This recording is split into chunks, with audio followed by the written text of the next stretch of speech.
His name. He is King of all kings.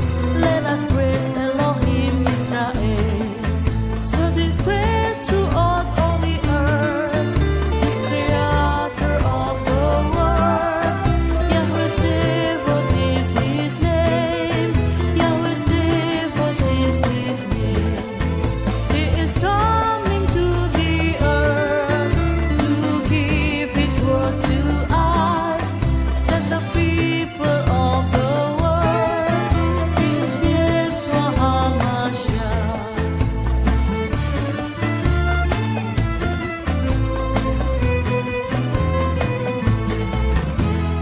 Holy Spirit in my heart, I feel His love in my life. He has anointed me. In Him I will rejoice. So this praise throughout all the earth. This creator of the world. Yahweh Sebaot is His name. Yahweh Sebaot is His name. Yahweh Sebaot is His name. Yahweh Sebaot is His name. Yahweh Sebaot is His name. He is Yeshua HaMashiach.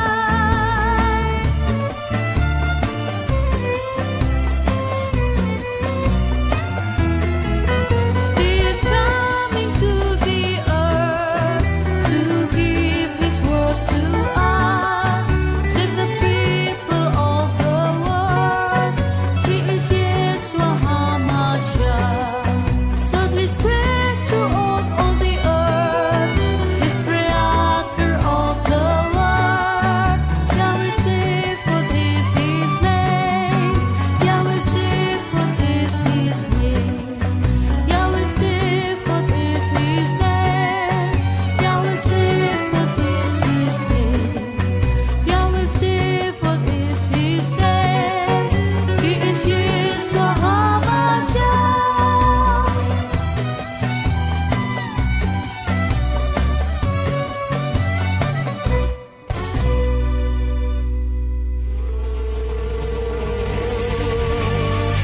Akan menyebut-nyebut,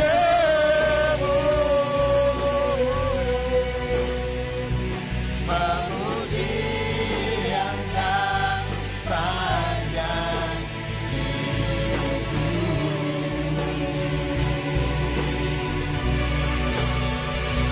Memuji Engkau sepanjang hidupku.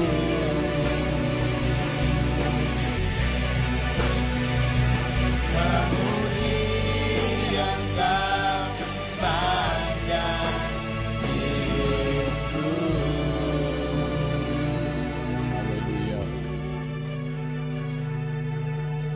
Dengan penuh ucapan syukur, pada saat ini kami kembali datang menghampiri tahta-Mu yang kudus. Terima kasih karena Tuhan telah menjaga, memelihara, melindungi kami dari hari lepas hari, hingga pada saat ini kami boleh datang menghampiri tahta-Mu yang kudus. Kami telah memuji-muji dan meninggikan nama-Mu. Sekarang waktunya untuk kami mendengar isi hati Tuhan. Mari Roh Kudus urapi hamba-Mu. Urapi setiap kami yang mendengar firman-Mu dengan urapan yang sama, agar firman yang ditaburkan dapat kami pahami dan kami mengerti, sebagaimana Engkau memberikan pemahaman dan pengertian kepada hamba-Mu. Dan jika ada kuasa penguasa roh jahat di udara yang berusaha untuk merebut kebenaran firman, kami tolak dan kami patahkan di dalam nama Yeshua HaMashiach. Pergi kau keluar, tinggalkan tempat ini.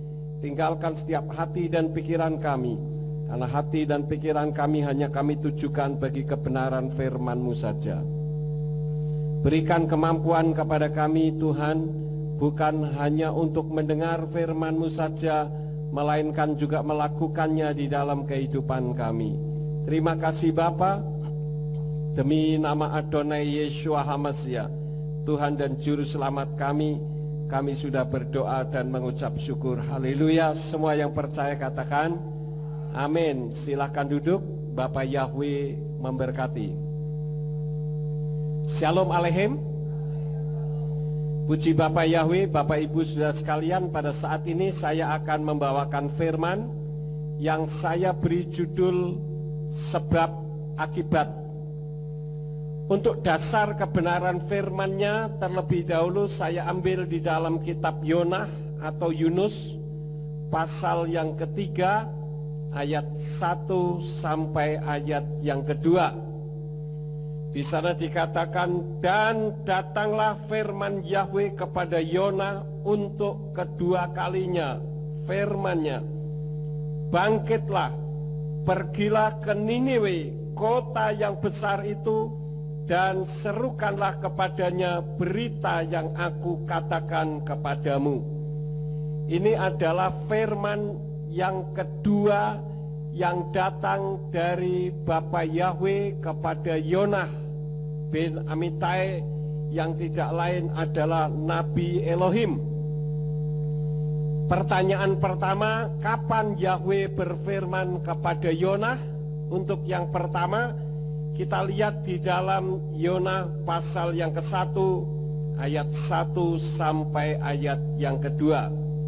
Dan datanglah firman Yahweh kepada Yonah bin Amittai dengan mengatakan, bangunlah, pergilah ke Niniwe, kota yang besar itu, berbicaralah dengan keras kepada mereka bahwa kejahatan mereka telah sampai ke hadapanku. Bapa Yahweh memerintahkan Yonah untuk berbicara dengan keras kepada penduduk mana, saudara-saudara? Penduduk Niniwe, karena kejahatannya telah sampai kepada Bapa Yahweh. Kenapa Yahweh akan membinasakan Niniwe?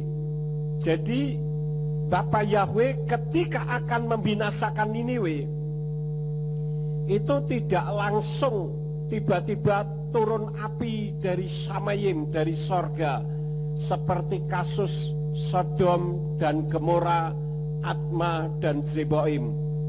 Mereka sebelum dibinasakan, Yahweh juga memberikan peringatan.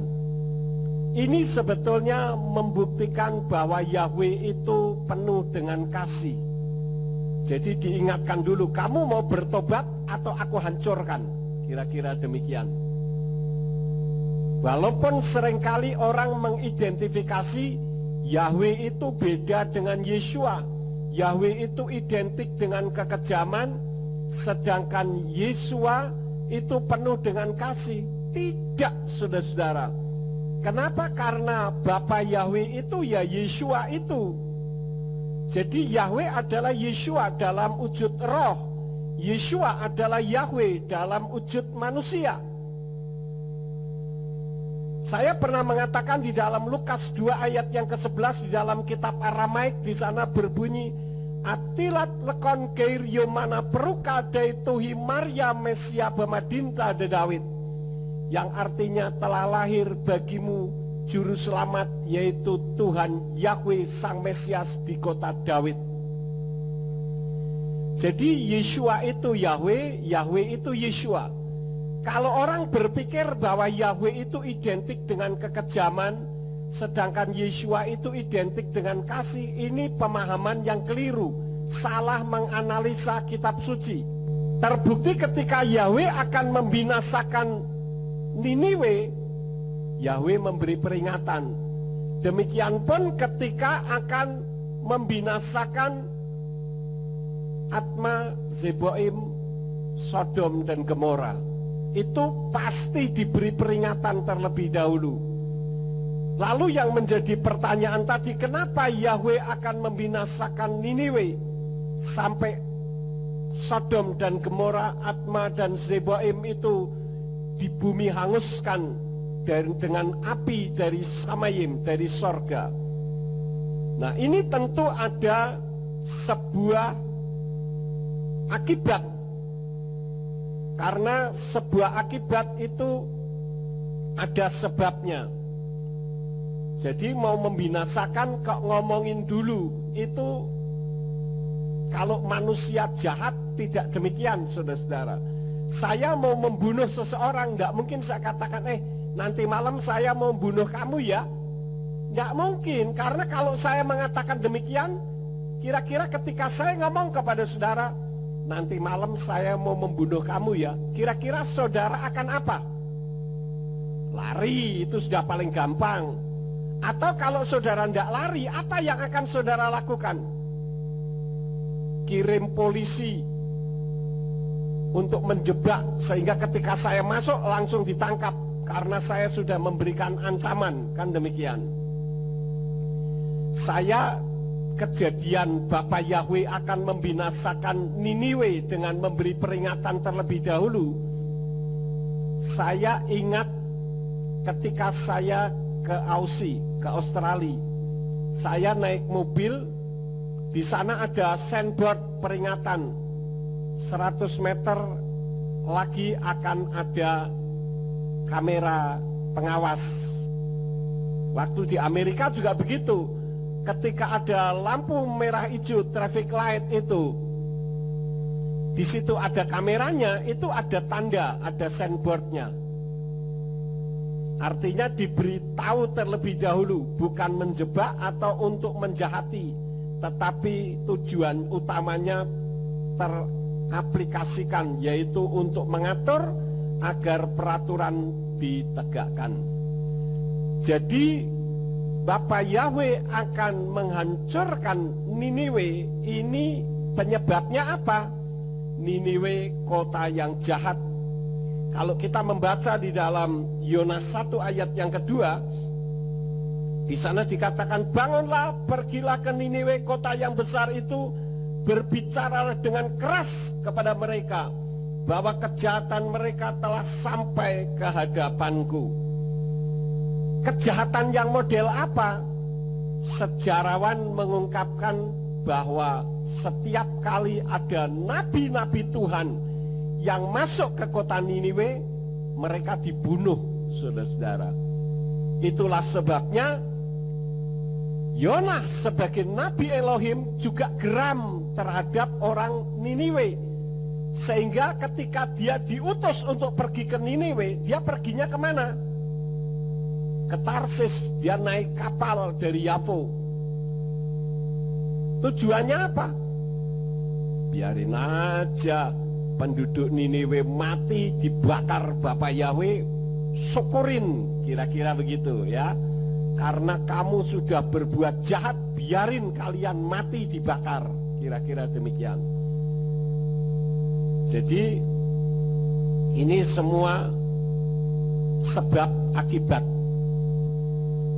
Sebuah akibat, saudara-saudara. Yang pertama, kenapa Yona di perut ikan? Ini merupakan akibat. Jadi Yonah ada di perut ikan, itu ada sebabnya. Sebabnya di dalam Yonah 1 ayat 3 dikatakan, namun bangkitlah Yonah untuk melarikan diri dari hadapan Yahweh menuju Tarsis. Dan dia pergi ke Yafo lalu mendapatkan kapal yang akan berangkat ke Tarsis. Dan dia membayar biaya perjalanannya, lalu turun ke bagian dalam kapal itu untuk pergi bersama dengan mereka ke Tarsis, jauh dari hadapan Yahweh. Bapa Yahweh tahu persis siapa Yonah. Dia adalah nabi Elohim yang pemberani. Maka Yahweh memerintahkan Yonah untuk masuk ke sana. Karena kalau tidak, kejahatannya sudah tersebar di mana-mana. Setiap kali ada nabi Elohim masuk ke sana, pasti tidak pulang. Pulang tinggal nama saja. Kalau saudara tahu ada satu daerah di situ orangnya suka makan orang, kemudian saudara saya perintahkan, ayo kamu masuk ke kota itu, kira-kira saudara akan lakukan apa? Saya yakin saudara akan melakukan hal yang sama seperti yang dilakukan oleh Yonah. Jadi secara manusiawi, apa yang Yonah lakukan benar atau tidak? Benar secara manusiawi, tetapi dia bodoh. Kenapa? Dia lupa yang memerintah itu bukan manusia. Yang memerintah itu Yahweh Elohim. Dia lari ke Tarsis. dikatakan supaya jauh dari Yahweh. Lah mau ngumpet di mana saja, yang Yahweh itu matanya ada di mana-mana tempat. Dia maha hadir, mau lari kemana saja ya tetap ketahuan. Inilah bentuk kebodohan daripada Yonah. Padahal dia adalah satu pribadi yang hebat, yang diperintah oleh Bapa Yahweh, karena Yahweh tahu keberanian Yonah. Jadi Yonah berada di perut ikan itu merupakan sebuah akibat dari sebabnya apa? Dia melarikan diri dari Yahweh. Seperti tadi yang saya katakan, Sodom dan Gomora, Adma dan Zeboim di bumi hanguskan oleh Bapa Yahweh. Itu merupakan sebuah akibat. Kita membuka di dalam kitab Kejadian pasal yang ke-13 ayat yang ke-13. Kejadian 13 ayat yang ke-13, di sana dikatakan, dan orang Sodom itu jahat dan sangat berdosa di hadapan Yahweh. Jadi Sodom dan Gomora, Adma dan Zeboim di bumi hanguskan oleh Yahweh, itu sebabnya adalah mereka jahat di hadapan Yahweh. Jadi sebuah akibat terjadi karena ada sebab. Itu hal yang kedua. Yang ketiga, sebuah akibat lagi. Kenapa Yahweh turun ke bumi dalam wujud manusia, yaitu Yeshua HaMashiach? Jadi Yahweh sampai rela turun ke bumi dalam wujud manusia. Itu merupakan sebuah akibat. Kita membuka di dalam kitab Yohanan atau Yohanes pasal yang ke-3 ayat yang ke-16. Sebab Elohim demikian mengasihi dunia ini sehingga dia mengaruniakan putranya yang tunggal, supaya setiap orang yang percaya kepadanya tidak akan binasa, melainkan dapat memperoleh hidup kekal. Jadi sebabnya karena Elohim mengasihi dunia ini sehingga dia mengaruniakan putranya. Nah, istilah putra ini, saudara-saudara, jangan seperti orang bodoh yang mengatakan Tuhan kok punya putra, brojoli, siapa bidannya. Bukan begitu. Putra ini hanya istilah ketika Yahweh dalam wujud manusia. Bukan berarti Yahwehnya brojoli kemudian perlu ada bidannya. Mungkin dia pikir bidannya adalah para malaikat. Kalau saya mengatakan saya putra Ambarawa, apakah Ambarawa brojoli saya? Tidak. Itu hanya istilah, saudara-saudara. Jadi Yahweh turun ke bumi dalam wujud manusia, yaitu Yeshua HaMashiach, karena Elohim mengasihi manusia. Karena manusia itu berdosa, dan Elohim menjatuhkan pilihannya kepada bangsa Israel. Kenapa? Karena bangsa Israel adalah bangsa yang paling bebal di atas muka bumi ini. Kalau saudara melihat di dalam kitab suci, pembunuhan, mutilasi, memotong-motong tubuh orang ada di dalam kitab suci. Perjinahan yang tidak wajar, masih sedarah, juga ada di dalam kitab suci. Jadi ini adalah bangsa yang paling bebal. Bahkan di dalam terjemahan kitab suci Yayasan Lembaga Alkitab Indonesia dikatakan bangsa bajingan. Tetapi justru bangsa yang seperti inilah yang dipilih oleh Yahweh. Karena itu pernah ada orang mengatakan, Pak, saya tidak layak untuk datang ke gereja karena saya ini jahat, saya ini rasanya sudah tidak terbentuk lagi kejahatan saya. Justru orang yang seperti inilah yang dicari oleh Tuhan. Tetapi untuk dicari Tuhan, jangan sampai kita berbuat jahat dulu, sehingga saudara justru akan bermasalah dengan Tuhan. Paham saudara-saudara? Jadi kenapa Yahweh turun ke bumi dalam wujud manusia? Karena Elohim mencintai manusia. Karena manusia adalah ciptaan Elohim yang paling sempurna. Ada roh, jiwa, dan tubuh. Sedangkan malaikat tidak punya tubuh, hanya 2 unsur, manusia 3 unsur. Maka manusia adalah ciptaan yang paling sempurna. Yang menjadi pertanyaan lebih tajam lagi, kenapa saudara dan saya pada saat ini menyembah kepada Yeshua HaMashiach? Bukankah kita bukan orang Yahudi? Kenapa kita menyembah Tuhannya orang Yahudi? Tuhan yang memilih hanya kepada orang Yahudi. Lalu kenapa sekarang kita menyembah Yeshua? Kita membuka di dalam Roma pasal yang ke-11 ayat yang ke-11.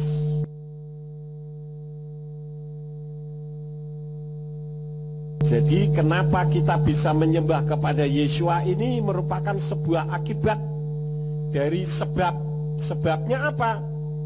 Selanjutnya aku berkata, apakah mereka tersandung sehingga mereka jatuh? Tidaklah demikian.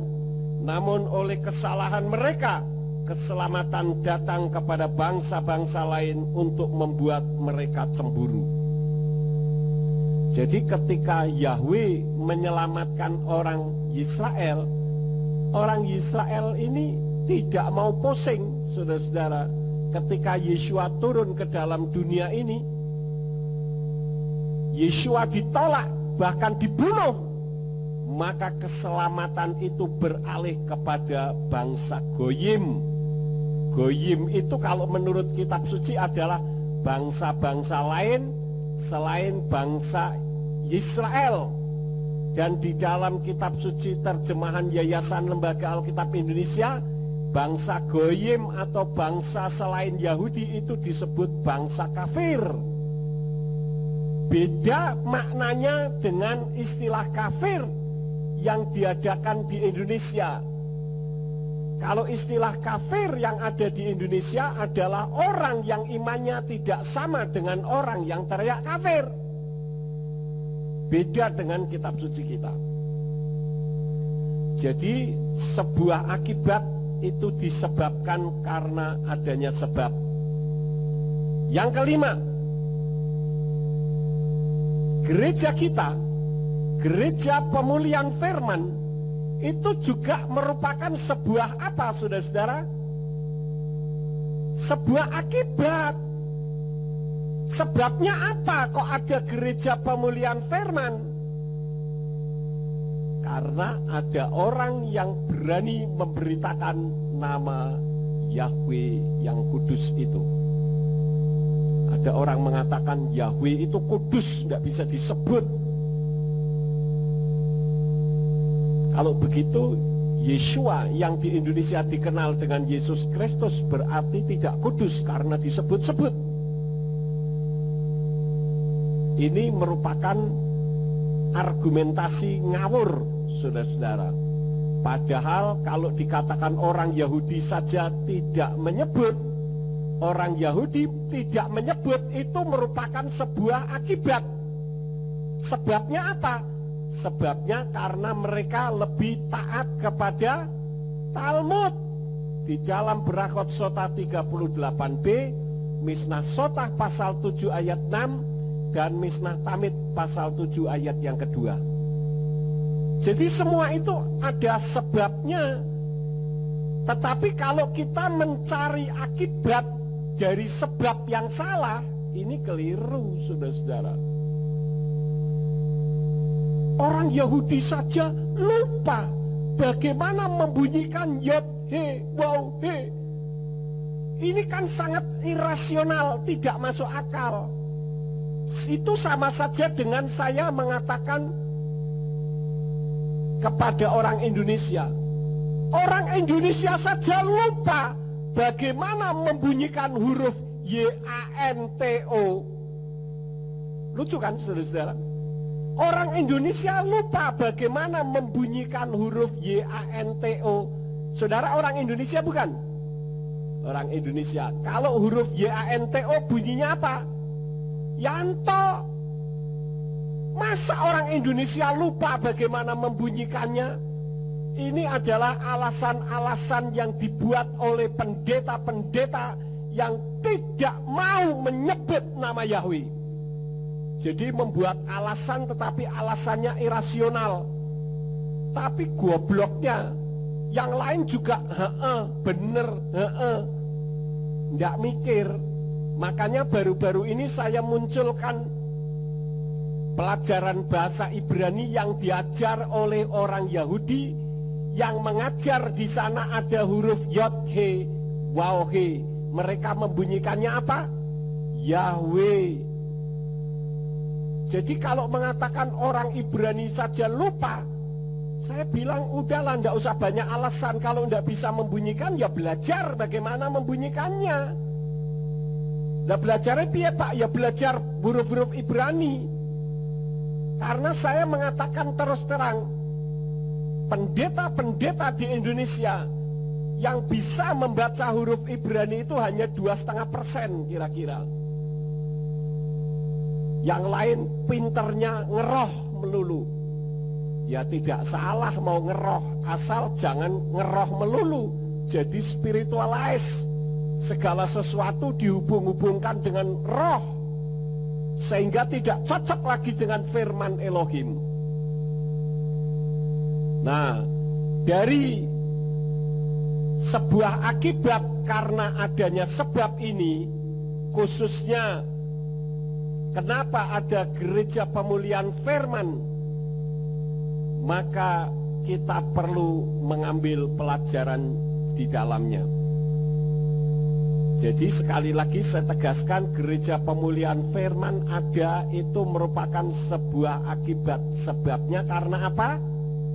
Memberitakan nama Yahweh. Jadi tentang sebab akibat ini, Bapak Ibu Saudara sekalian, ada pelajaran yang bisa diambil. Yang pertama, kalau saudara mau ngomong atau mau bertindak, harus dipikir akibatnya.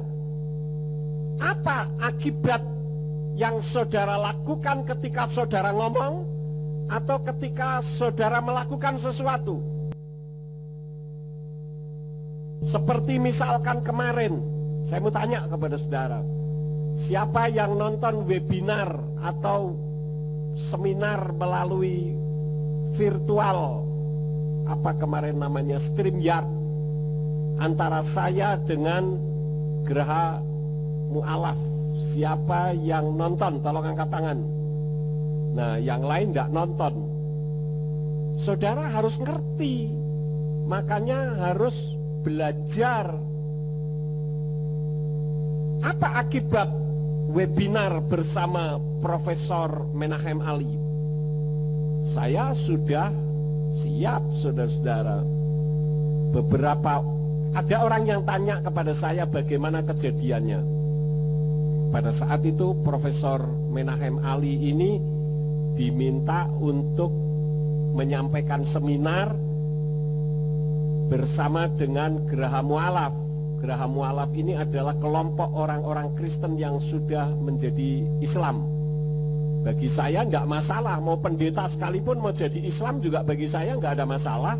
Tuhan juga enggak rugi. Betul enggak saudara-saudara? Yang rugi siapa? Nah, yang rugi ya dirinya sendiri. Nah, pada saat Profesor Menahem Ali ini diminta untuk memberikan seminar, beliau ingat saya, gitu. Lalu beliau jawil saya, Pendeta Yakub, yuk kita seminar bareng. Ayo. Apa kira-kira tema yang tepat ya untuk seminar kita? Saya bilang soal nama Tuhan saja, itu kan sesuai dengan visi dan misi kita. Prof setuju dengan visi saya? Jadi itu saja yang dijadikan tema. Judulnya apa ya Pak Pendeta? Terserah Prof, judulnya apa? Lalu dia munculkan menyoal nama Tuhan demi kerukunan umat beragama. Saya tulis setuju.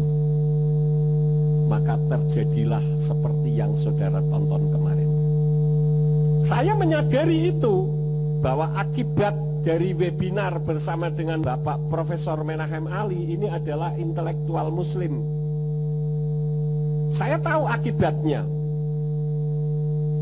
Saya melihat, saya pelajari ada 4 akibatnya. Yang pertama, kira-kira menurut saudara apa akibat dari adanya acara kemarin itu? Ya, kebenaran Nasrani ditegakkan. Ya, itu benar. Selanjutnya,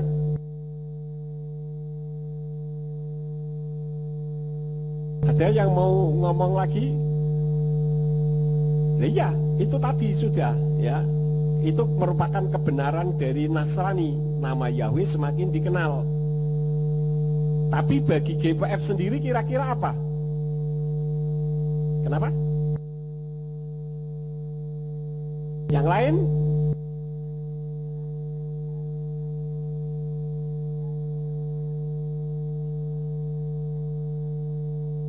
Gereja Pemulihan Firman semakin dibenci oleh umat Nasrani yang tidak sepaham.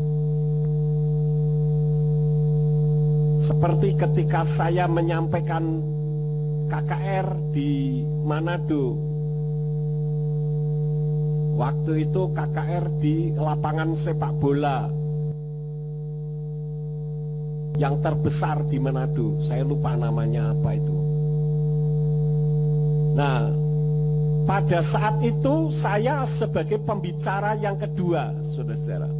Pembicara yang pertama waktu itu kami masih satu sinode di gereja pimpinan Roh Kudus waktu itu, yaitu Bapak Pendeta Yohan Mawati almarhum. Beliau khotbah hari pertama, kemudian ada orang dari Kementerian Agama, saya tidak perlu sebut dah namanya ya, waktu itu mengatakan begini, saudara-saudara, di sini ada banyak sekali denominasi gereja. Jadi saudara tidak boleh mengajarkan doktrin gereja di sini. Wah, saya hari yang kedua, saya garis bawahi itu, saya stabilo. Saudara-saudara, saya akan menggarisbawahi apa yang sudah disampaikan oleh Ibu titik-titik tadi. Bahwa karena di sini ada banyak merek gereja, ada banyak sinode, maka tidak boleh mengajarkan doktrin gereja. Saya katakan setuju. Bukan 100%, 1.000.000% saya setuju. Tetapi saya ingatkan, nama Yahweh itu bukan doktrin gereja. Nama Yahweh itu dasar firman Tuhan. Jadi saya tidak mengajarkan doktrin, karena yang saya ajarkan adalah dasar firman Tuhan.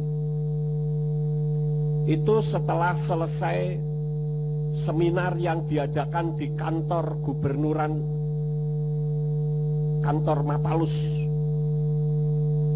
Saya pikir dengan ucapan saya, karena pagi harinya masuk di koran Manado Pos, Pendeta Yakub mengatakan bahwa ajaran Yahweh itu bukan doktrin gereja, melainkan dasar firman Tuhan. Menggarisbawahi dari apa yang disampaikan oleh Ibu titik-titik dari Kementerian Agama. Wah, saya pikir saya pasti dipanggil ini. Padahal waktu itu saya masih ada waktu 1 minggu karena saya mau ke Talaut. Saya tunggu karena paginya saya berangkat ke Talaut. Pulangnya nggak ada berita apapun sampai saya kembali ke tanah Jawa. Kenapa saya katakan demikian? Karena saya berani mempertanggungjawabkan apa yang saya ucapkan. Saya tidak mau peduli dengan orang mengatakan Pak Yakub dari dulu ngomong soal Yahweh melulu. Nah, lalu saya harus ngomong soal apa? Wong di dalam kitab suci ini jumlahnya nama Yahweh itu paling banyak, saudara-saudara. Ada 6.000 lebih nama Yahweh. Bagaimana mungkin setiap kali saya menyampaikan nama Yahweh harus tidak ada? Jadi kalau GPF dengan acara kemarin semakin dibenci oleh umat Nasrani yang tidak sepaham, no problem, karena saya tidak ingin dikasihani oleh organisasi-organisasi Kristen. Gereja Pemulihan Firman ingin dikasihani oleh Bapak Yahweh Besem Yeshua Hamasya Ruach HaKodes. Kemudian yang selanjutnya, dengan adanya webinar kemarin, bisa terjadi kasus seperti di Malaysia. Islam bergerak untuk meminta haknya. Ya tidak masalah, wong itu memang miliknya mereka. Karena itu di dalam seminar kemarin itu kan ada yang ditanyakan, Pak Yakub, sebetulnya nama Tuhan umat Nasrani itu apa? Ya saya jawab, umat Nasrani itu tidak ada Allah atau Allah atau apalah bunyinya. Tidak ada. Orang Kristen itu tidak punya itu. Orang Kristen punyanya Yahweh Elohim yang turun ke bumi dalam wujud manusia Yeshua Hamasya, dan dia yang berdiam di dalam diri manusia yang disebut Ruach HaKodes, dan itulah Immanuel, Imuna Anaknu Elohim, Elohim yang berdiam di dalam manusia. Kemudian yang keempat, akibatnya GPF tentu semakin dikenal di segala kalangan umat beragama di Indonesia dan di seluruh dunia. Sekarang saja GPF sudah dikenal, saudara-saudara. Tapi saya tidak membuat GPF semakin dikenal. Yang saya buat, nama siapa yang dikenal? Nama Yahweh. Tapi kalau GPF-nya jadi ikut dikenal, itu merupakan akibat dari sebab. Seperti keledai yang ditunggangi Yeshua. Ketika Yeshua masuk ke kota Yerusalem, kemudian ada orang teriak, Hosana, Hosana. Itu dari kata Hosiana yang artinya ya Tuhan selamatkan kami. Karena itu saya katakan kalau kita mau menyanyi lagu Hosana, kita tidak perlu lagi menyebut Hosana, karena kita sudah diselamatkan. Kita ganti saja Hosana dengan Haleluya. Ketika Yeshua masuk ke kota Yerusalem, orang berteriak-teriak membawa pohon, daun-daunan pohon palem dan sebagainya dengan teriak Hosana, Hosana. Ada siapa yang terkenal di situ? Ya, apa Bu? Keledainya jadi ikut terkenal. Bayangkan dikatakan di situ ada orang yang mencopot jubahnya, naruh di bawah. Nah kalau keledai menginjak-injak itu tidak ada Yeshua di punggungnya, kira-kira apa yang terjadi? Akan ada sate keledai, ya kan?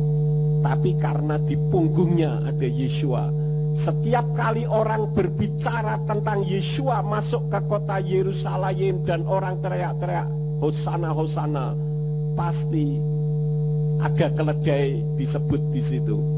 Karena tidak mungkin Yeshua naik kucing, tidak ada. Yeshua naik anjing, tidak ada. Yeshua naik keledai. Sayang keledainya tidak punya nama waktu itu ya, tidak ada nama yang disebut. Kalau disebut, wah itu nama keledainya juga terkenal, saudara-saudara. Jadi ini pelajaran yang diambil. Kalau kita mau ngomong atau bertindak harus dipikir akibatnya. Saya sudah memikirkan akibat adanya webinar bersama dengan Profesor Menachem Ali. Yang kedua, jika tidak siap menanggung akibatnya, jangan membuat sebab karena akan berakibat dan bisa fatal. Jadi setiap kali ada akibat dari sebab, kalau kita tidak siap, jangan membuat sebab karena akan berakibat dan bisa fatal. Contoh, kita membuka di dalam kitab 2 Tawarikh 32. 2 Tawarikh 32 ayat 22 sampai 26. Dan Yahweh menyelamatkan Hizkia dan penduduk Yerusalem dari tangan Sanherib Raja Asyur dan dari tangan semuanya. Dan dia melindungi mereka di setiap penjuru. Dan banyak orang membawa persembahan untuk Yahweh ke Yerusalem dan barang-barang berharga untuk Hizkia Raja Yehuda. Dan dia diagungkan di depan mata semua orang setelah ini. Pada hari-hari itu Hizkia jatuh sakit bahkan hampir mati. Dan dia berdoa kepada Yahweh, dan dia berfirman kepadanya dan memberikan suatu tanda baginya. Dan Hizkia tidak berbalik sesuai dengan kebaikan yang dilakukan kepadanya, karena hatinya telah menjadi angkuh, sehingga terjadilah murka ke atasnya dan ke atas Yehuda serta ke atas Yerusalem. Dan Hizkia merendahkan diri dari keangkuhan hatinya, dia dan rakyat Yerusalem, dan murka Yahweh tidak menimpa mereka pada masa Hizkia. Jadi hal yang kedua, saudara-saudara, pelajaran yang diambil, kenapa Hizkia sakit mau mati? Karena hatinya angkuh setelah diberkati oleh Yahweh.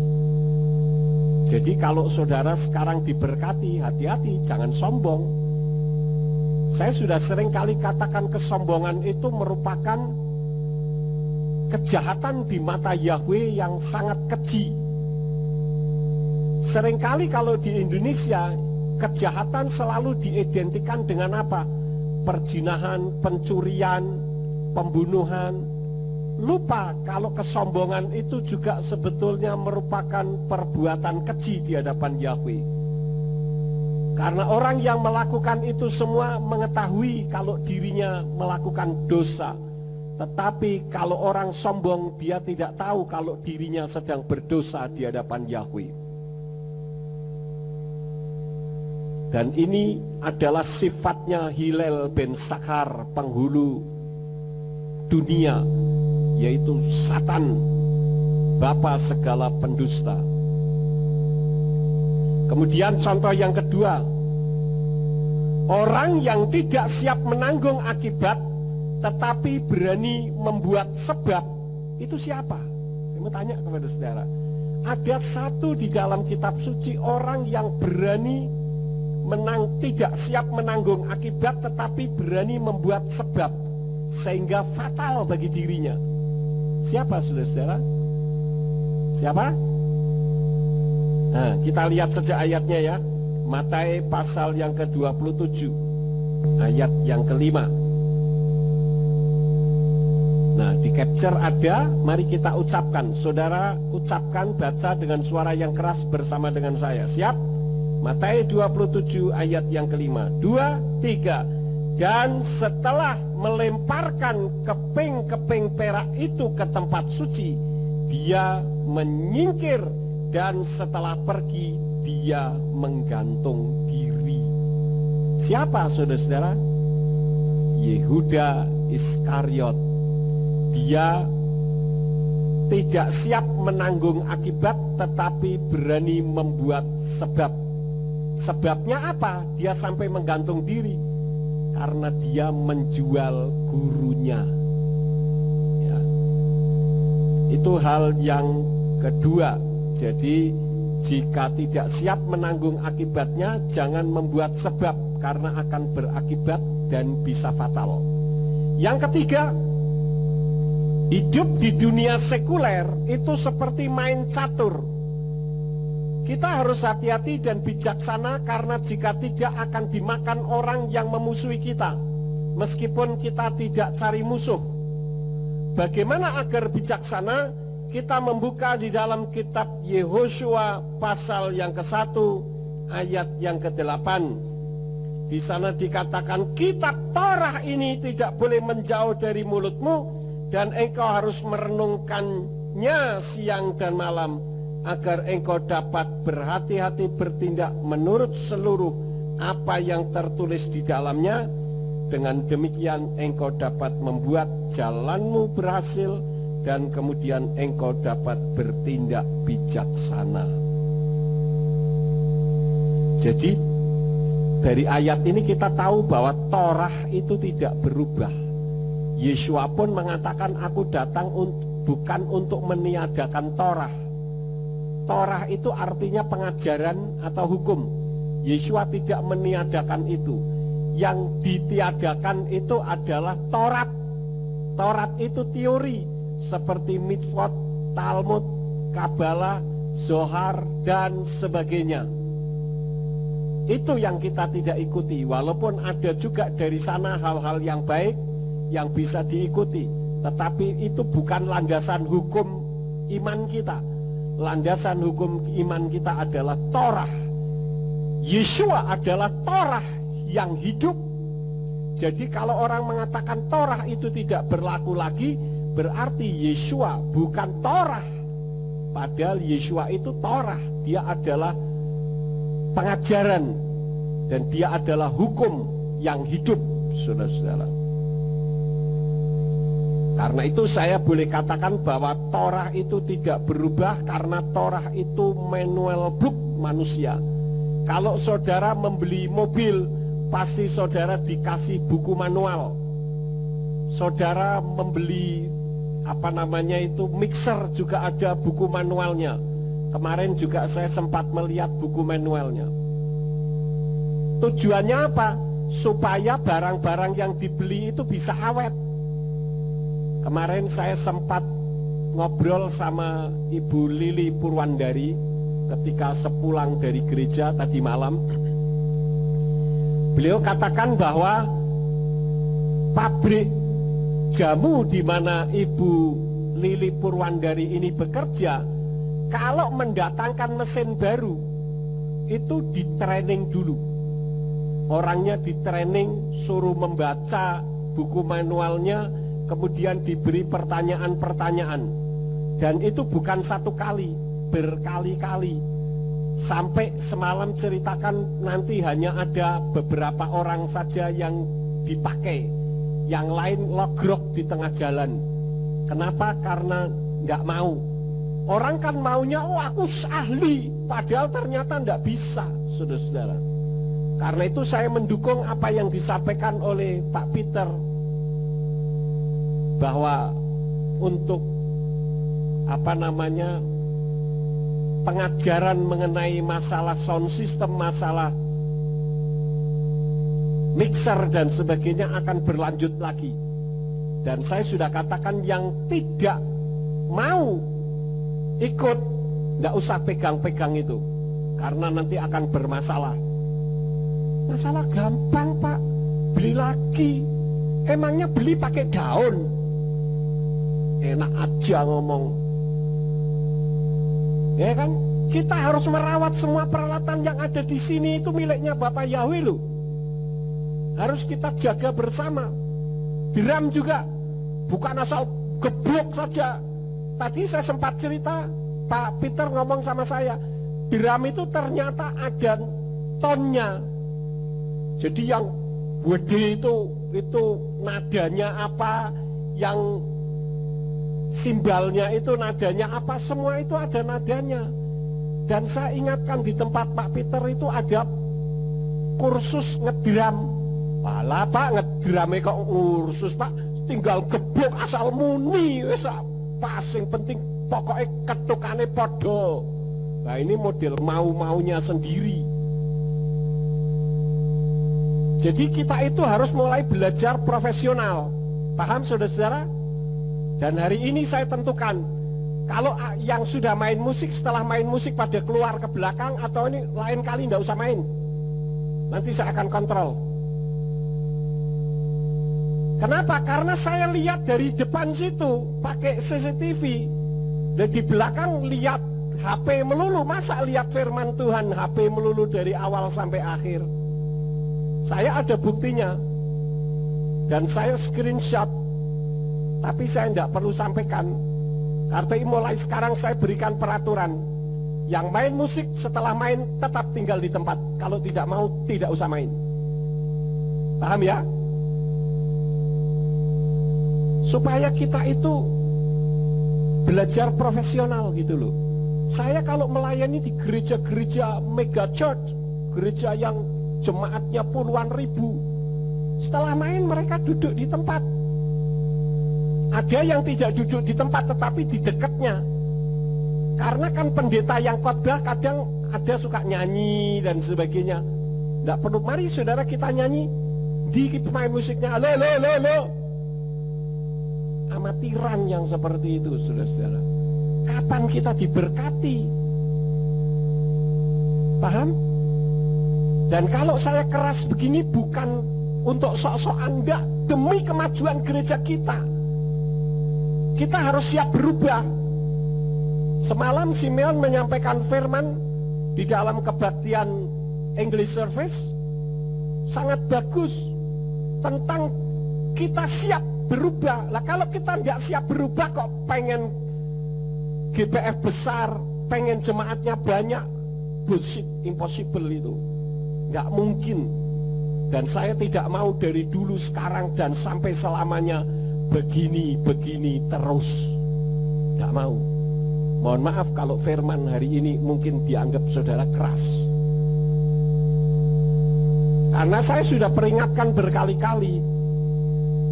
Apa beratnya, apa tempat duduknya ada pakunya, atau ada rasa panasnya, saya juga tidak tahu, saudara-saudara. Jadi kita harus belajar untuk taat.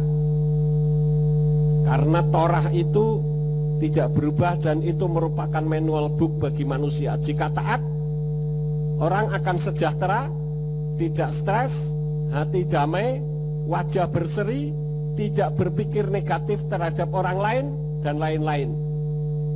Tapi jika menolak, hidup penuh derita dan air mata, pemarah, stres, panas hati. Kenapa panas hati? Kemarin baru saya sampaikan, karena ibarat orang lepas dari carangnya. Yeshua adalah pokok anggur dan kita adalah ranting-rantingnya.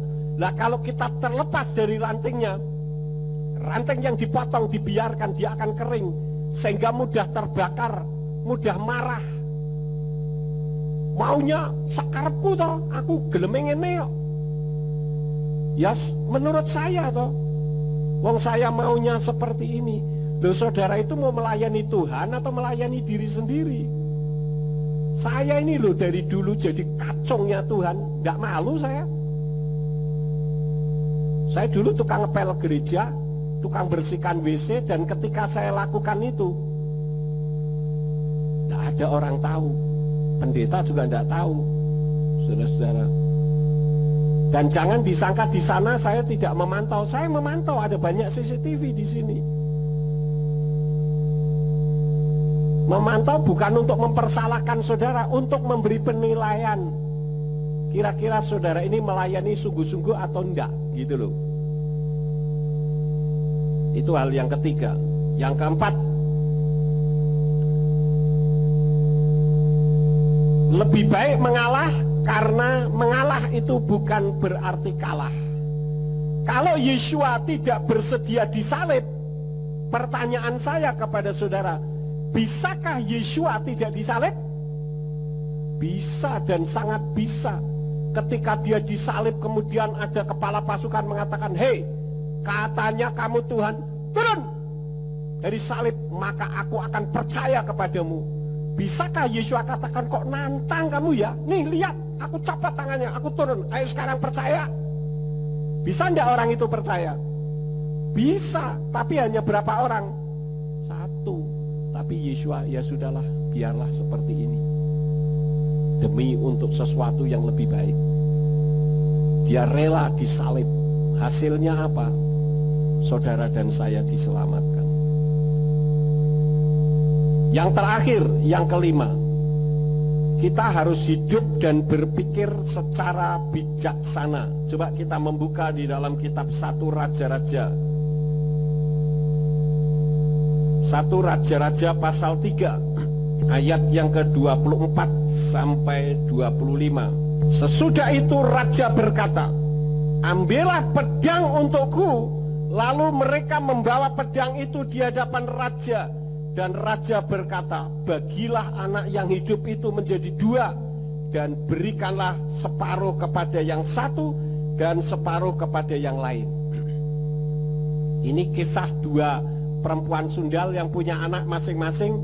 Kemudian mereka sama-sama tidur ngorok. Yang satu bayinya ketindihan mati. Lalu malam-malam ditukar anaknya oleh yang bayinya mati.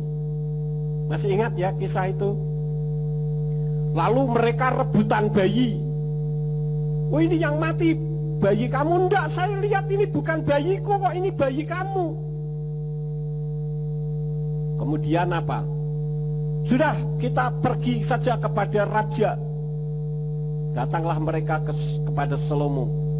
Salomo katakan apa? Sudahlah, nggak usah ribut-ribut. Algojo, sini, bawa pedangmu. Pedang itu anak bayi itu jadi 2, bagi 2, selesai. Kelihatannya apa yang disampaikan Salomo itu salah atau tidak? Salah. Lagi rojo dan masa bayi disuruh motong jadi 2, nanti rebutan lagi. Saya dapat bagian kaki, kamu yang dapat bagian kepala, tetap rebutan. Tetapi itu adalah hikmat. Ada sebuah ilustrasi, saudara-saudara. Ada 1 orang bebal melawan 3 orang pinter.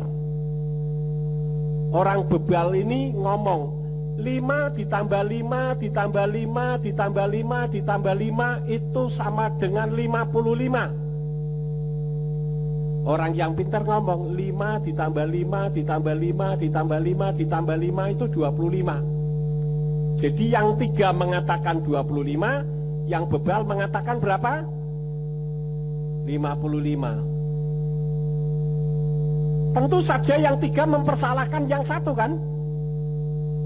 Yang bebal bilang, loh saya itu sudah ngitung dengan benar. Saya berani taruhan, ayo taruhan. Kalau betul 5 ditambah 5 ditambah 5 ditambah 5 ditambah 5 adalah 25, saya akan mati bunuh diri di depan kamu. Oke, deal ya, deal, saudara-saudara. Mari kita datang kepada orang bijaksana. Datanglah mereka kepada orang bijaksana. Maka diceritakanlah kisahnya. 5 ditambah 5 ditambah 5 ditambah 5 ditambah 5 katanya 55. Padahal kami katakan 5 ditambah 5 ditambah 5 ditambah 5 ditambah 5 adalah 25. Dia berani bersumpah kalau salah dia mau bunuh diri. Orang bijaksana itu mengatakan yang benar adalah 55. Wah, yang 3 orang ini protes, saudara-saudara. Akhirnya yang 1 senang, yang bebal senang. Ya senang. Pergilah yang bebal dengan keangkuhan dan kesombongannya. Lalu 3 orang ini tanya kepada orang yang bijaksana. Tuan, katanya Tuhan bijaksana. Kenapa 5 ditambah 5 ditambah 5 ditambah 5 ditambah 5 kok 55? Di mana kebijaksanaannya? Begini loh nak. Kalau saya mengatakan 5 ditambah 5 ditambah 5 ditambah 5 ditambah 5 25, maka akan ada 1 nyawa melayang. Tetapi kalau saya mengatakan 5 ditambah 5 ditambah 5 ditambah 5 ditambah 5 itu 55, biarlah dia hidup di dalam kebebalannya. Tetapi kamu akan lepas dari membuat orang jadi batu sandungan bagi dirimu sendiri. Bisa dipahami saudara-saudara? Jadi kelihatannya salah, tetapi sebetulnya itu ada reason, ada apa? Ada sumbernya. Kenapa dia melakukan itu? Ada alasannya. Kenapa dia mengatakan 5 ditambah 5 ditambah 5 ditambah 5 ditambah 5 kok 55? Coba kalau kasusnya tidak dikatakan dia akan bunuh diri, saya yakin orang bijaksana akan mengatakan bahwa hasilnya 25. Jadi kalau gereja kita ini dipersalahkan, bagi saya enggak masalah dipersalahkan. Yang penting jiwa diselamatkan. Karena kitab suci katakan Kikol Asyer Yiklak Besem Yahweh Yimalet. Sebab barang siapa yang berseru dalam nama Yahweh akan diselamatkan. Roma 10 ayat 13. Yang perjanjian lama dikatakan Anoki Anoki Yahweh wa'in mibal adaimosia. Akulah Yahweh, tidak ada juru selamat selain aku. Itu yang ngomong Yahweh Elohim. Karena itu Bapak Ibu Saudara sekalian, kita harus berhati-hati di dalam melakukan aktivitas karena ada sebab akibat. Itu yang disebut dengan tabur tuai. Apa yang kita tabur itu yang akan kita tuai. Saya tidak akan memperpanjang firman, biarlah firman yang saya sampaikan pada hari ini akan memberkati di dalam kehidupan saudara sekalian. Amin. Mari kita bangkit berdiri bersama-sama. Kalau sebentar kami akan pulang, kirim malaikat untuk menjaga melindungi kami, tibakan di rumah masing-masing dengan selamat. Dan sesampainya di rumah, jika ada di antara kami yang akan melakukan aktivitas dalam kehidupan kami, apa saja yang diusahakan dan dikerjakan yang tidak bertentangan dengan firman-Mu, kiranya dibuatnyalah oleh Engkau berhasil, supaya dengan keberhasilan itu dapat mereka kembalikan guna hormat dan kemuliaan bagi nama-Mu. Berkati semua yang sudah ambil bagian di dalam pelayanan pada hari ini, baik singer, song leader, penari tamborin, pemegang LCD, pemegang sound, pemain musik, dan semua pelayan yang terkait yang tidak kami sebut nama mereka. Engkau pakai mereka semakin hari semakin heran. Terima kasih Bapa. Sekarang berkatilah kami karena kami siap menerima berkat daripada-Mu. Mari kita angkat kedua belah tangan kita untuk menerima berkat Yahweh. Yefarka Yahweh wa yesh mereka. Yahweh memberkati engkau dan memelihara engkau. Yaer Yahweh pana oleka wikuneka. Yahweh menyinari engkau dengan wajahnya dan memberi engkau anugerah. Yisa Yahweh pana oleka yashem leka shalom. Yahweh menghadapkan wajahnya kepadamu dan memberi engkau damai sejahtera. Diberkatilah engkau di kota dan diberkatilah engkau di ladang. Diberkatilah buah kandunganmu, hasil bumimu dan hasil ternakmu, yakni anak lembu sapimu dan kandungan kambing dombamu. Diberkatilah bakulmu dan tempat adonanmu. Diberkatilah engkau pada waktu masuk dan diberkatilah engkau pada waktu keluar. Sekarang pulanglah dan terimalah berkat. Kasih Bapa Yahweh Sang Pencipta, kasih karunia Adonai Yeshua HaMashiach Sang Pembeli Jiwa, dan Ruach HaKodes menyertai saudara sekalian sampai Maranatha. Adonai Yeshua HaMashiach datang kembali untuk yang kedua kali dan mengangkat kita semua. Haleluya. Abi